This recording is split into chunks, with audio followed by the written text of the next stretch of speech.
అసలు ఆంధ్ర రాజకీయాలతోనే నాకు సంబంధం లేదన్న చిరంజీవి గారు ఇప్పుడు ఆంధ్ర రాజకీయాల గురించి ఎందుకు మాట్లాడుతున్నాడు అబ్బా?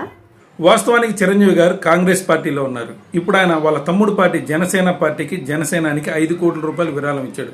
ఇప్పుడు కూటమి అభ్యర్థులు గెలవాలని కోరుకోవటం అదొక విచిత్రం అయితే, మరో విచిత్రం ఏంటంటే ఆ సీఎం రమేష్ గారు చిరకాల మిత్రుడు అంటనమాట. ఇదెక్కడ విచిత్రం నాయనా అని వైసీపీ ట్రోల్ చేస్తుంది. ఇంతకీ చిరంజీవి మాటలు వినేవాళ్ళు ఆంధ్రాలో ఉన్నారా లేదా అన్నది రేపు ఎలక్షన్ తర్వాతే తేలుంది అని అంటున్నారు కొంతమంది మేధావులండోయ్. పవన్ కళ్యాణ్ గారు బాబు గారిని జైల్లో కలిసిన తర్వాత అసలు ఏం జరిగిందని మన పోతుల మహేష్ గారు డిమాండ్ చేస్తున్నారండోయ్. ఎందుకనబ్బా? రాజమండ్రి జైల్లో బాబు గారిని కలిసిన తర్వాత పవన్ కళ్యాణ్ గారు ఎక్కడెక్కడో ఆస్తులు కొన్నారని, నా సేనలో నా వంతు అని చెప్పి అనేక ఫండ్ కలెక్ట్ చేసి ఆ అకౌంట్లో ఎంత ఉన్నాయని ప్రజలకు చెప్పలేదని, అంతేకాదు కౌలు రైతుల కోసం ఎంతో ఫండ్ కలెక్ట్ చేశారు కదా, ఆ ఫండ్ ఎంత పంచారు, ఇంకా ఎంత మిగిలిందని ఆయన చెప్పాలని డిమాండ్ చేశారు. మరి ఇంతకీ పవన్ కళ్యాణ్ గారు చెప్తారా? పోరా పుస్కి అని మగకుండా ఉంటాడా? చూడాల్సిన అంశం. జగన్ గారిపై రాయదాడి కేసులో బోండా ఉమా గారు 3 సార్లు మాటలు మారిసి అంతలా ఉలుకుబడుతున్నారు. ఎందుకనబ్బా?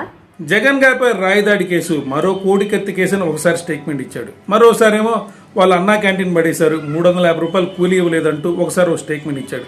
ఫైనల్గా నన్ను బుక్ చేయడం కోసం ఆ ఒడ్డెర కాలనీ కుర్రోళ్ళని ఇబ్బంది పెడుతున్నారు, వాళ్ళు చాలా మంచోళ్ళు అంటే ఆయన స్టేట్మెంట్ ఇస్తూగాక ఆ విజయవాడ సిపి గారికి ఒక మంచి వార్నింగ్ కూడా ఇచ్చాడు.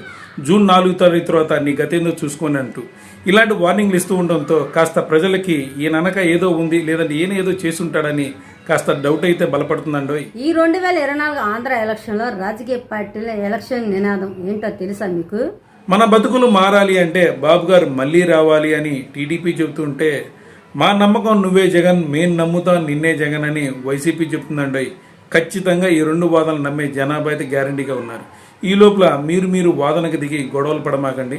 అందరూ జాగ్రత్తగా ఓటేసి తప్పనిసరిగా మీరు నమ్ముకున్న పార్టీని గెలిపించమని నా రిక్వెస్ట్. లిక్కర్ కేసులో ఢిల్లీ సీఎం గారిని జైలు వేశారు కదా, అలాగే జగన్ గారిని కూడా జైలు వేస్తానని పవన్ కళ్యాణ్ గారు అంటున్నాడు. వాస్తవానికి కేజ్రీవాల్ గారు సీఎం అధికారంలో ఉన్నప్పుడే జైలుకి వెళ్ళారు.